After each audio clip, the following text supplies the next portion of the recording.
Hi friend, आप सभी का एक बार फिर से स्वागत है स्पेस क्लासेस में। मैं भगन पाल सर। हम सब पढ़ रहे थे estimation of overhead line and underground line. तो अभी तक हम सब ने ओवरहेड लाइन का एस्टिमेशन किया, जिसमें दो प्रकार की लाइन है, एक एलटी लाइन है और एक एसटी लाइन। तो एलटी या एसटी लाइन दोनों के बारे में हम पढ़ चुके हैं। चूँकि इस वीडियो के आने में आपको थोड़ा टाइम लग रहा है, भाई कुछ प्रॉब्लम कारण नहीं आ पाया। सुनने में यह भी आ रहा है, लगभग आप सबको पता ही चल गया होगा कि आपका एग्ज़ाम का पेपर टल चुका है। तो ये 15 तारीख को, लगभग 15 को डेट को क्लियर हो जाएगा। तो ये आशंका जताई जा रही है या पूरा क्लियर ही है कि 25 से स्टार्ट होगा। तो भाई अब आप सबको भी थोड़ा टाइम मिल गया है और हमको भी टाइम मिल गया है। तो अब हम कोई भी चैप्टर अगर पढ़ाएंगे तो उसके बारे में थोड़ा विस्तार से पढ़ाएंगे।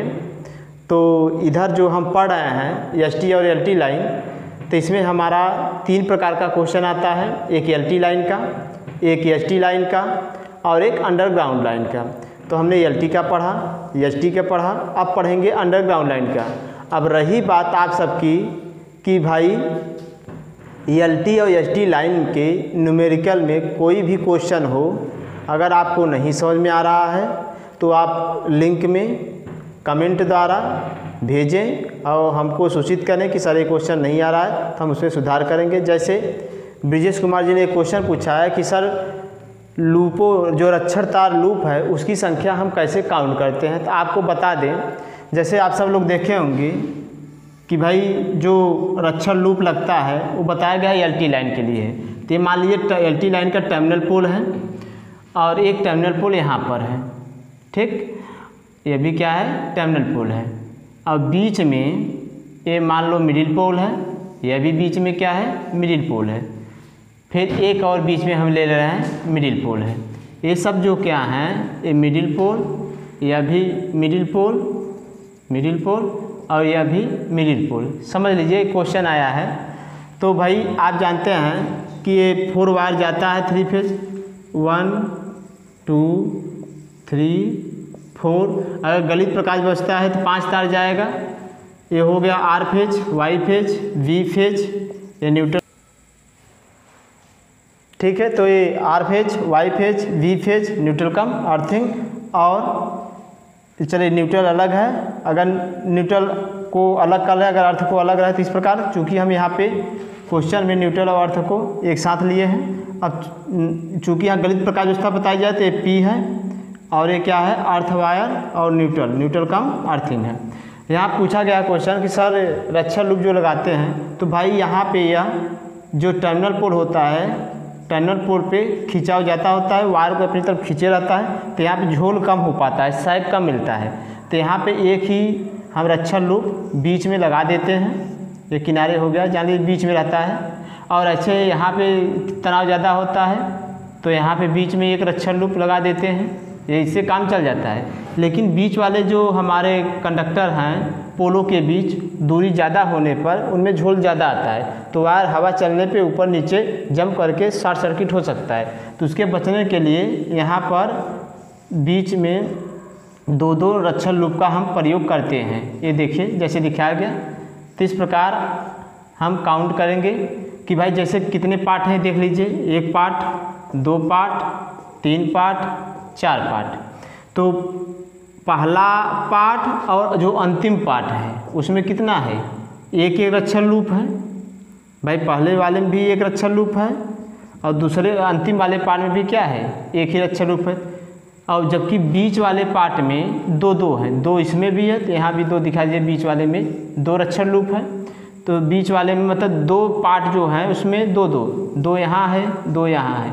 तो 2 कितना हो जाएगा, 4 और 1 इधर, 4 1 5 1 6। हम कैसे काउंटिंग करेंगे, पोल के आधार, पार्ट के आधार पे कहेंगे पहले पार्ट कितने हैं, 1 2 3 4 पार्ट हैं।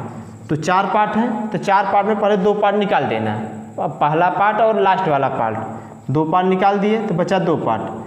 तो जो बचेगा पार्ट वही आपका मध्य पार्ट होगा। और मध्य पार्ट में 2-2 होगा। तो मध्य पार्ट में 2-2 है, तो 2 में 2 का गुणा 2 दूना कितना हो जाएगा, 4 हमारे रक्षर लूप आ गए मध्य पार्ट में।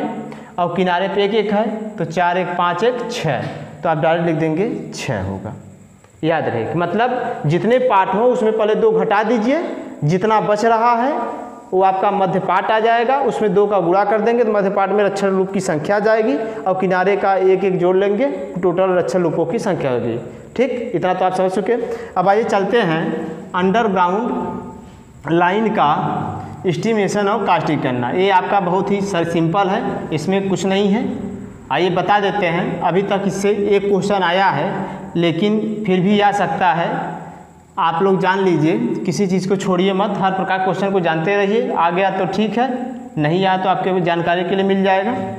तो भाई जैसे हम सब पढ़ रहे थे एसटी और एलटी लाइन, देख रहे थे कि उसके स्टेप को कैसे सॉल्व किया जाए, तो इसके भी स्टेप को हम देखेंगे। लेकिन स्टेप जानने से पहले आइए जान लेते हैं इसमें क्या क्या मटेरियल लगेंगे। तो भाई जैसे मान ले रहे हैं यहाँ पर पोल पर, ये पोल हो गया, ये पोल हो गया हमारा, और पोल पे ही ट्रांसफार्मर रखा गया है, पोल पे ट्रांसफार्मर रखा है। चलो मान लो यहाँ ट्रांसफार्मर है, ये ट्रांसफार्मर है, ठीक। और यहीं से ये मान लीजिए धरातल है, ठीक, धरातल है, ऐसे केबल हमको बिछानी है और अंडरग्राउंड लेके जाना है। और जान लीजिए अंडरग्राउंड केबल कहाँ बिछाई जाती है। अंडरग्राउंड केबल ऐसे स्थानों बिछाई जाती है जहाँ पर ओवरहेड ले जाने की व्यवस्था ना हो। जैसे शहरों में ओवरहेड लाइन ले जाएंगे तो खुला तार है, तो वहाँ पे भाई इलेक्ट्रिक शॉक लग सकता है, सर्किट शॉर्ट सर्किट हो सकती है।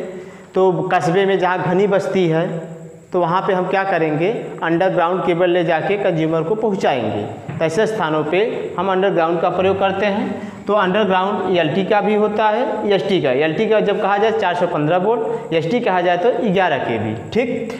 तो ये मान लीजिए ट्रांसफार्मर है, हमको अंडरग्राउंड केबल ऐसे लेके जाना है, ऐसे दूर तक आगे ले जाना है, फिर यहाँ बाहर ऐसे निकाल देना है। तो चलिए, तो यहाँ कैसे, जैसे अंडरग्राउंड एक केबल हो गया, अब बाहर निकालिए, ऐसे ले आए। तो यहाँ पे एक एमएस चैनल 1 मीटर का होता है, एमएस चैनल पे ले जाएंगे और केबल का ये आपका अंतिम सिरा ये है, सॉरी प्रारंभ सिरा है और ये अंतिम सिरा है। तो प्रारंभ और अंतिम सिरे पर यहाँ पे केबल बॉक्स लगाया जाता है। क्या लगाए जाते हैं, केबल बॉक्स, केबल कनेक्शन के केबल बॉक्स। केबल बॉक्स में क्या होता है, यहाँ आप दिखा दे रहे हैं, ऐसे केबल बॉक्स होता है और उसमें ऐसे निकले होते हैं लग टाइप के, 3 फेज है तो 3 लग, मान लीजिए 11 केवी का है, अगर मान लो 415 वोल्ट का है तो 3 फेज 4 वायर रहेगा, ऐसे 3 लग टाइप निकला रहेगा। और प्लस ये केबल खुला नहीं रहता है, इसमें क्या होता है, इसमें जो ये सब जॉइंट हैं इनसे एक राड से निकल के पाइप की जैसा रहता है, राड से निकल के जाता है। इसमें आर फेज अलग, वाई फेज अलग, बी फेज अलग, सब न्यूट्रल कम अर्थिंग अलग होता है। इसे हम कहते हैं लग, जो ऐसे दिख रहा है इसे कहते हैं केबल लग कहा जाता है। ये क्या कहा जाता है, केबल लग, ये केबल लग है। आप देखते हैं कि वायर का कनेक्शन यहाँ केबल लग में बोल्ट द्वारा ऐसे पहनाया जाता है, उसके बाद कसा जाता है। तो वायर को छीलते हैं, तो वायर को छीलेंगे तो वायर खुला हो जाएगा, तो उस पर हम टेप लगाएंगे। क्या लगाएंगे, टेप। आप लोग देखे होंगे कि टेप कई प्रकार के होते हैं। एक टेप देखोगे जो जिसे आप कहते हैं कच्चा टेप है, वह जैसे समरसेबुल में जो पानी में टेप लगाया जाता है उसे हम कहते हैं एसटी पैरा टेप। क्या नाम दिया गया, एसटी पैरा टेप। वो लिक्विड टाइप का होता है, ज़्यादा चिपचिपा रहता है, पहले वो लगा देंगे। फिर उसके बाद उसके ऊपर हम क्या करते हैं, स्लीव चढ़ाते हैं। क्या चढ़ाते हैं, स्लीव। स्लीव मतलब एक खोखली पाइप रहती है, एक ऐसे खोखली पाइप रहेगी, तो चढ़ाने के बाद खोखली पाइप चढ़ा देंगे। खोखली पाइप चढ़ाने के बाद जब इस पर खोखली पाइप चढ़ जाएगी तो खोखली पाइप चढ़ जाए, फिर इसके ऊपर एक टेप और लगाते हैं। उस टेप को हम कहते हैं एम्पायर टेप। वो थोड़ा कम चिपचिपा होता है तो उसे एम्पायर टेप कहते हैं। एम्पायर टेप को ऐसे लपेट दिया जाएगा, एम्पायर टेप लपेट दिया जाएगा, तो जी एम्पायर लपेट ऐसे सब में लपेट दिया जाएगा। अर्थात पहले हमने देखा यहाँ पर एक रहेगा केबल ग्लाइंड, वो मेटल होता है, मेटल की तरह खोखला रहता है, उसी में से पूरे चारों तार निकलेंगे, पूरे चारों तार निकलेंगे, उसे हम कहते हैं केबल ग्लाइंड कहते हैं। आप भाई गूगल पे सर्च करके केबल ग्लाइंड का चित्र देख सकते हैं, अपनी किताब में देख सकते हैं। चूँकि ये 3 डायग्राम हम दिखा नहीं सकते हैं, क्या रिज्यूम करा दिया जा सकता है। केबल इसे हम कहते हैं, भाई यहाँ पे बताया गया ये मेटल का आता है, केबल ग्लाइंड कहते हैं। ये क्या है, केबल ग्लैंड होगा, केबल ग्लैंड से सब निकलेंगे, तो केबल ग्लैंड केवल एक ही होगा, जान लीजिए एक। अब ये केबल बॉक्स है, केबल बॉक्स जैसे खाली रहता है, जैसे बैटरी देखे हो आप, बैटरी का जो कवर होता है पूर्ण रूप से खाली है, वो रबड़ का रहता है, ऐसे भी ये रबड़ टाइप का मेटल रहता है, रबड़ टाइप का रहता है, खाली रहता है। उसमें हम क्या करते हैं, केबल ग्लैंड रखते हैं और बिटुमिनस एक घोल होता है, बिटुमन या एस्फाल्ट एक घोल होता है, रख के उसको डाल देते हैं और डाल देते हैं तो पूरा जाम हो जाता है, जम जाता है। और जब जाएगा तो भाई ये इधर उधर नहीं तैरेगा।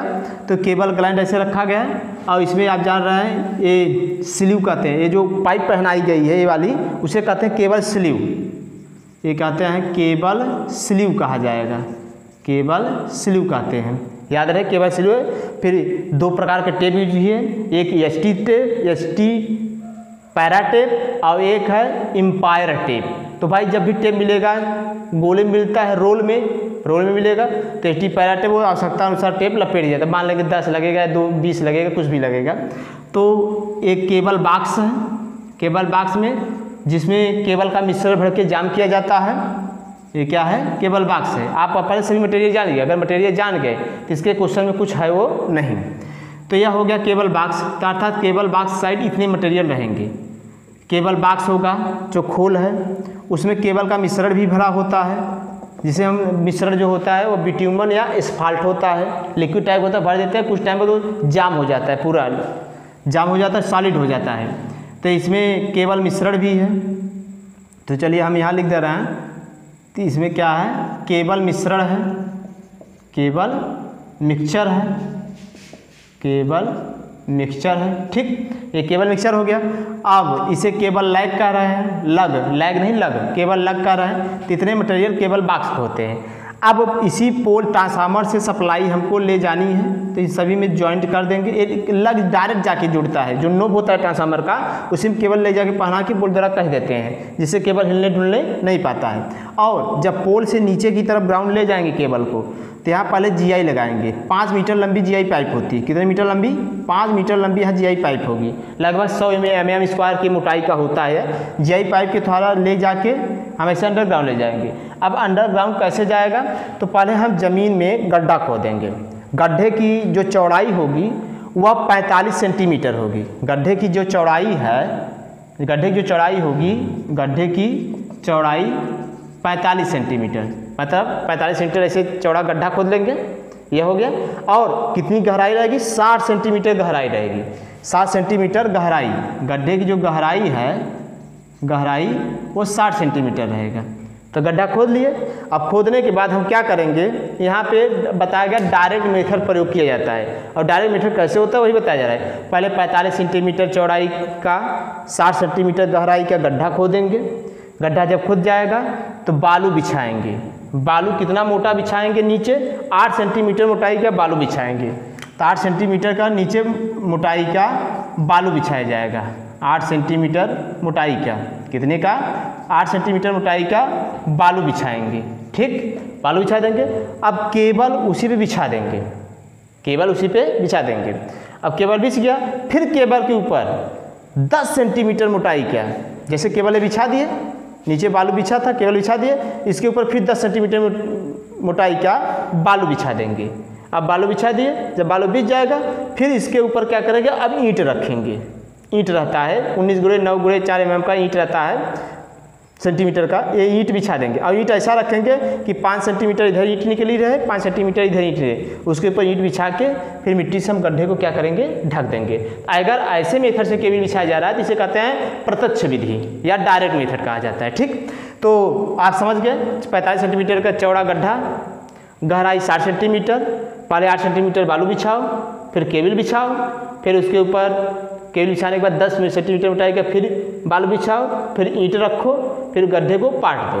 तो यहाँ जो केबल होती है यह पीवीसी केबल यूज करते हैं। अब केबल भाई कोर के आधार पे है, जैसे ये होगा भाई 3 फेज 4 केबल, 4 कोर का केबल, 3 फेज 4 कोर, एक core, R phase, Y phase, B phase, neutral. तो ये कहें 3 फेज 4 कोर का केबल। 3 कोर का केबल किसमें होगा? 11 केबी होगा। किसमें होगा? 11 केबी होगा। तो ये बातें हो गई। तो यहाँ तक हमको बातें समझ आई। और केबल की एक बात और जान लीजिए, केबल का जो लेंथ होता है वो 50 मीटर होता है। 50 मीटर के लेंथ में केबल आती है। जैसे मान लो हमको 100 मीटर केबल बिछाना हो तो 50 मीटर के लेंथ में केबल आ रही है, तो मान ले रहे हैं 50 मीटर यहीं कंप्लीट हो गया। तो अर्थात जब 50 मीटर यहाँ केबल कंप्लीट हो गया तो केबल यहीं केबल का जोड़ लगेगा। तो केबल का जोड़ लगेगा तो केबल के वायर ऐसे निकले रहेंगे, जोड़ देना है तो केबल के वायर निकले रहेंगे। अब केबल के वायर जब निकले हैं तो इनको क्या करना पड़ेगा, जोड़ना पड़ेगा। तो इन दोनों को आपस में ऐसे ज्वाइंट करेंगे, ज्वाइंट करके क्या किया जाएगा, पहले लगाएंगे कौन सा टेप, EHT पैरा टेप, जो ज़्यादा चिपचिपा टाइप का रहता है। EHT पैरा टेप इस पर लपेट दिया जाएगा। ठीक, सब पे पहले EHT पैरा टेप लपेट दिया जाएगा। EHT पैरा टेप लपेट दिए, फिर उसके बाद उस पर इम्पायर टेप लपेटा जाएगा। इम्पायर टेप लपेट दिया जाएगा, ये पूरा बन जाएगा। ठीक, पूरा इस प्रकार हो जाएगा। और जब हो जाएगा तो ये मिट्टी में जैसे बिछाया जाता है, इसे कहते हैं सीधा जोड़। केबल का सीधा जोड़ कहा जाता है। केबल का कौन सा जोड़, सीधा जोड़। और एक बात ये दे, जहाँ केबल का जॉइंट रहता है वहाँ केबल को थोड़ा बढ़ा के ही रखते हैं, 1 मीटर 2 मीटर, ये याद रहे। चलिए, तो केबल का 50 मीटर के लेंथ में आता है, तो उसे जहाँ जोड़ आएगा उसे कहेंगे केबल सीधा जोड़। केबल सीधा जोड़ में क्या क्या लगेगा आपको बताया गया कि भाई EHT पैरा टेप और इम्पायर टेप लगेगा। दोनों के बारे में बताया। EHT पैरा टेप क्या होता है, चिपचिपा टाइप के ज़्यादा होता है, गाढ़ा, जो जिस पर नमी का कोई प्रभाव नहीं पड़ेगा। फिर उसके बाद इम्पायर टेप लगा देंगे, ये सीधा जोड़ हो गया। अब आगे तरफ बढ़ो, आगे तरफ जाएंगे, यहाँ टर्मिनल बॉक्स आ जाएगा। जब टर्मिनल बॉक्स आने से पहले अंतिम तीसरा जब आएगा तो फिर यहाँ केबल बॉक्स लगाएंगे, केबल बॉक्स आ जाएगा। और केबल बॉक्स में जैसे जितने उपकरण यहाँ लगे थे वही सेम यहाँ होंगे।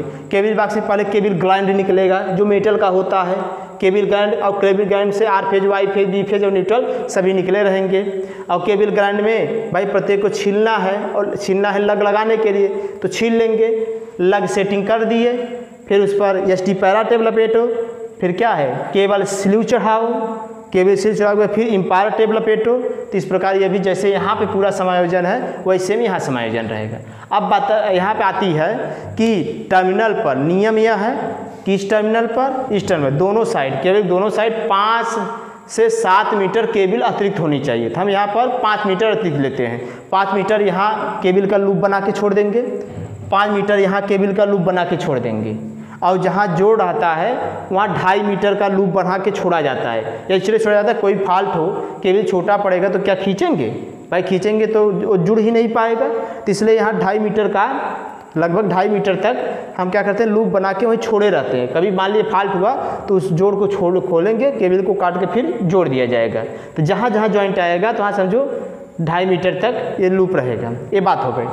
अब किनारे पर, टर्मिनल पर 5 मीटर का लूप बनाओ, 5 मीटर अतिरिक्त केबल रहेगी, ये बात समझ जाओ। और केबल को जब पोल से लेके आएंगे, किससे लेके आएंगे, GI पाइप से। किससे आएगा, GI पाइप से आएगा। ये बात समझ में आई, ये GI पाइप से है। और उधर तो टर्मिनल दिया था, उधर की गणना हम नहीं की है, केवल लास्ट में केबल बॉक्स लिख के छोड़ देंगे, ये हो जाएगा। अब यहाँ बात आती है, कभी कभी केबल जब बिछाई जाती है तो रोड आ जाता है, रोड को क्रॉस करता है। कभी कभी केबल बिछाई जा रही तो रेलवे लाइन की पटरी को क्रॉस करना पड़ता है, तो यहाँ भी क्रॉसिंग आएगा। मान लीजिए रोड क्रॉस कर रहा है, यहाँ पे क्या है, रोड है। और मान लीजिए रेलवे की पटरी है, यहाँ पे रेलवे ट्रैक है, रेलवे ट्रैक को क्रॉस कर रहा है। अगर रेलवे ट्रैक है, रेलवे ट्रैक को अगर क्रॉस करेगा तब क्या हम कैसे गणना करेंगे, वहाँ क्या क्या मटेरियल लगेगा, ध्यान सुनो। जब भी सड़क क्रॉस करें, चाहे रेलवे ट्रैक के अंदर से जाए, तो आप ध्यान सुनिए। तो यहाँ हम डायरेक्ट केबल नहीं ले जाएंगे, पहले क्या काम किया जाएगा, पहले केबल को यहीं पे पहुँचाने, मतलब ले जाने से पहले ही सड़क के नीचे 60 सेंटीमीटर गहराई गड्ढा खोदो, ठीक। और इसके नीचे RCC का पाइप लो, चाहे GI पाइप लो, उसकी मोटाई रहेगी 10 centimetre square, 10 semi square, 10 semi square का मोटा RCC का पाइप ले लेंगे या तो GI की पाइप लेंगे। और ये इसी सड़क के नीचे गड्ढा खोद के डाल दिया जाएगा, ठीक। और गड्ढा खोद के जब डाल दिया जाएगा तो केबल उसके अंदर डायरेक्ट नहीं भेजेंगे, पहले पाइप है, ऐसे पाइप है, उसके नीचे बालू बिछा देंगे, जो सिस्टम है बालू बिछा देंगे, तब उसके ऊपर से केबल लेके जाएंगे। फिर पूरे चारों तरफ बालू भर देंगे, तो पूरा केबल ऐसे इसके बीचों बीच चला जाएगा। और प्लस केबल के अगल बगल ईंट ऐसे लगा दिया जाएगा जिससे केबल इधर उधर जाने ना पाए। तो जो सिस्टम ईंट बालू का नॉर्मल होता है उसे वहाँ भी पाइप के अंदर रहेगा। तो भाई यहाँ पे क्या हुआ, GI पाइप लो चाहे RCC पोल ले ले, RCC पाइप ले लेंगे और उसी के अंदर से केबल ऐसे बाहर ले जाएगा। यही काम यहाँ भी रहेगा। और बस अंतर यह है कि यहाँ गड्ढा की गहराई 60 सेंटीमीटर रहेगी, लेकिन जब रेलवे लाइन पार कराया जाएगा केबल को तो वहाँ जस्ट इसका दुगना हो जाएगा। 120 सेंटीमीटर गहराई हम गड्ढा खोदें रेलवे ट्रैक के नीचे और वहीं पे GI पाइप हो चाहे RCC पाइप 10 सेमी स्क्वायर का डाल दिया जाएगा। फिर उसके अंदर बालू बिछाएंगे, फिर उसके अंदर से केबल लेके चले जाएंगे। तो ये बातें हो गई। और प्लस एक बात और जान लीजिए, तो यहाँ पर लूप केबल का लूप बना के छोड़ा जाता है। केबल मतलब जैसे यह हुआ कि मान लीजिए सड़क है, ये सड़क हो गया, तो ये दोनों साइड मिला के 3.5 मीटर, दोनों साइड मिला के 3.5 मीटर यहाँ लूप बन जाएगा। जैसे 1.5 मीटर का लूप यहाँ इस साइड बना दे, 1.5 मीटर का लूप इस साइड। मान ले कभी खिंचाव पड़े तो केबल की आवश्यकता पड़े तो खींच लिया जाए जिससे और केबल में तना ना हो। तो इन दो पूरा मिला के यहाँ 3.5 मीटर का लूप यहाँ बनेगा, 3.5 मीटर का लूप यहाँ बनेगा। मतलब दोनों मिला के कितने हो जाएंगे, 7 मीटर। दोनों मिला के कितने हो जाएंगे भाई, 7 मीटर। या तो कभी कभी क्या किया जाएगा कि क्वेश्चन में जो होता है अकेले 3.5 मीटर यहाँ पे, यही मैक्सिमम यूज किया जाता है जो अब बताया जा रहा है। 3.5 मीटर इस साइड, 3.5 मीटर इस साइड केबल का लूप बना के छोड़ देंगे। मतलब 7 मीटर केबल अतिरिक्त यहाँ लगेगी, 7 मीटर अतिरिक्त केबल यहाँ लगेगी। तो मतलब जब जहाँ सड़क क्रॉसिंग रोड क्रॉसिंग दोनों जोड़ दें कितना हो जाएगा, 14 मीटर। 14 मीटर अतिरिक्त केबल की लंबाई रहेगी।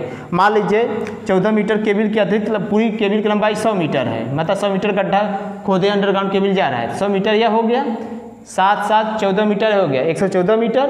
और प्लस यहाँ पर पोल पे जो लगभग 10 फीट जब तक जाता है यह केबल, 10 फीट तक ये जाएगा, ठीक। और प्लस 5 मीटर अतिरिक्त यहाँ है, 10 5 15, 5 मीटर अतिरिक्त वहाँ है, 15 5 20, तो सब जोड़ के लिखा जाएगा। लेकिन एक बात और, पहले जब टर्मिनल के लिए होगा, टर्मिनल के लिए अलग गणना करेंगे सामग्री का, और जो केबल जा रहा है उसके लिए गणना अलग किया जाएगा। तो इस प्रकार हमने ये देखा कि भाई अंडरग्राउंड केबल को बिछाने में क्या क्या सामग्री लगती है, उसका आगरण मूल्यांकन कैसे किया जाता है। तो इसके लिए हमने जाना कि भाई केबल बॉक्स का प्रयोग किया जाएगा, और केबल बॉक्स में क्या क्या मटेरियल रहेगा। केबल बॉक्स में मटेरियल रहेगा कि भाई केबल पहले ग्लाइंड रहेगा, हर एक केबल बॉक्स में एक केबल ग्लाइंड रहेगा, ठीक। और फिर केबल स्लीव रहेगा, फिर केबल लग रहेगा, फिर उसके बाद केबल लग मतलब जो जोड़ा जाएगा, फिर उस पर टेप लगाया जाएगा, ST para tape, cable sleeve चढ़ाया जाएगा, फिर उस पर इम्पायर टेप लगाया जाएगा, और केबल जो बॉक्स है उसी में केबल मिश्रण भर के बिट्यूमन या एस्फाल्ट भर के जाम कर दिया जाएगा। ये बात हो गया इस टर्मिनल का। तो यहाँ पर जो टर्मिनल दिया है वहाँ लिखा जाएगा कि टर्मिनल है तो आवश्यक सामग्री, टर्मिनल है तो आवश्यक सामग्री ये हो जाएगी। और ये क्या है, GI पाइप है, और 10 मीटर अतिरिक्त लंबाई का केबल रहेगा। और केबल बॉक्स जब भी रखा जाएगा पोल पे 1 मीटर लंबा MS चैनल पर रहेगा, नट बोल्ट से कस के रखा जाएगा, केबल नीचे गिर जाएगी, तो ये MS चैनल रहेगा। ये इसकी बात हो जाएगी। अब आएंगे नीचे बिछाने में कितना सामग्री लगा है, तो नीचे क्या सामग्री लगा है, तो आप कहेंगे पहले केबल चाहिए, ठीक। तो केबल चाहिए, अगर सड़क क्रॉसिंग कर रहा है और रेलवे लाइन क्रॉसिंग कर रहा है तो उनका अलग लिखोगे। जैसे सड़क क्रॉसिंग करे अगर, तो सड़क क्रॉसिंग के लिए आप क्या काम करेंगे कि 3.5 मीटर, ये जो GI पाइप है कंक्रीट है उसकी लंबाई कितना लेंगे, उसका लेंथ कितना लेंगे। तो यहाँ पर इसकी जो लंबाई होती है 3.5 मीटर होती है। भाई कोई भी सड़क अगर चौड़ा होगा 3.5 मीटर, एक सिंगल लेंथ वाला 3.5 मीटर से ज़्यादा होगा नहीं होगा, मतलब 3.5 मीटर मतलब 10 फीट से ज़्यादा ही, 10 फीट चौड़ा सिंगल लेंथ का होगा। 8 फीट सड़क मानक होता है, 10 फीट से ज़्यादा हम पाइप ले लेंगे। तो 10 फीट की पाइप यहाँ, 10 फीट की पाइप यहाँ, मतलब 3.5 मीटर ये, 3.5 मीटर ये, दोनों मिला के GI पाइप या RCC पाइप कितना हो जाएगा, 7 मीटर। तो 7 मीटर का ये पाइप हो जाएगा बिछाने में। और फिर केबल का जोड़ जहाँ रहेगा, 50 मीटर के लेंथ में केबल आती है, तो जितना 50 मीटर होगा उतना जोड़ आएगा, और उसी जोड़ के हिसाब से हम सीधा जोड़ में जो मटेरियल लगेगा उसको लिखते चले जाएंगे। तो इतने मटेरियल हो गए। मटेरियल इसलिए बताया गया जिससे आपको अंडरग्राउंड केबल का जब न्यूमेरिकल सॉल्व करें तो आपको मटेरियल की जानकारी मिल जाए, कोई मटेरियल आपको याद करना ना पड़े। आप सोचें कि भाई केबल बॉक्स में क्या होता है, जब सड़क क्रॉस करेगा तब क्या होता है, जब रोड क्रॉस करेगा तब क्या होता है, ये जानकारी रहे। तो इस वीडियो में हमने आपको केवल ये बताया कि भाई अंडरग्राउंड लाइन में मटेरियल क्या क्या लगते हैं, उनका क्या क्या नाम है, ये हमने जाना। अब अगले नेक्स्ट वीडियो में, चूँकि भाई वीडियो हम छोटा इसलिए बना रहे हैं जिससे वीडियो लंबा ना हो पाए, जिसको न्यूमेरिकल कर सकता हो डायरेक्ट न्यूमेरिकल देखें, और जिसको अगर सामग्री याद ना करना पड़े, केवल सामग्री चाहिए, तो सामग्री का वीडियो देख के तब न्यूमेरिकल पे जाए, जिससे उसको याद करना ना पड़े, डायरेक्ट एग्जाम में लिख के आए। मेरा ये सभी से अनुरोध है कि आप सब एक काम ये करें कि सामग्री रटें ना, केवल जैसे जो बताया जाए कहाँ क्या लगा है सोचें और एग्जाम में लिख के आए, अच्छे नंबर पाएँ। इस चैनल को जितना जितना हो लाइक एंड सब्सक्राइब करें। मिलेंगे फिर नेक्स्ट वीडियो में।